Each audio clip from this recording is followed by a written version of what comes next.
হাজারটা মানুষের মধ্যে বসবাস, অথচ একটা মানুষের অনুপস্থিতিতে পুরো পৃথিবীটাই শূন্য শূন্য লাগে। কেন জানি না, এটাই কি ভালোবাসা বলে? যোগ্যতা দিয়ে এখন আর বিচার করা হয় না। অর্থ হলে অযোগ্য ব্যক্তিরাও শীর্ষস্থানে থাকে। তবে সবকিছু মূলে অর্থ থাকা প্রয়োজন।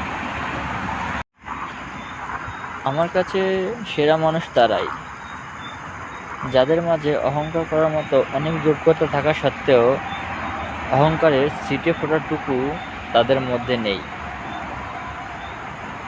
বৃষ্টি না আসলে বোঝা যায় না ছাতার ছিদ্র কোথায় আছে, ঠিক তেমনি বিপদ না আসলে বোঝা যায় না আপন মানুষগুলো কোথায় আছে। তাই মাঝে মাঝে খারাপ সময়টা আসা খুবই জরুরি। আমি তাকে জিজ্ঞেস করেছিলাম, কেমন আছো? জবাবে সে উত্তর দিল, কাউকে ঠকিয়ে কি আর কখনো থাকা যায় ভালো?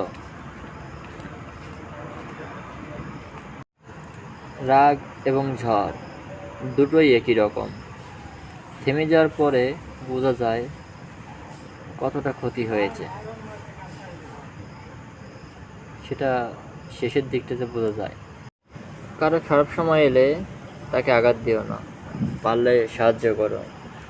কেননা খারাপ সময় একদিন তোমারও আসতে পারে।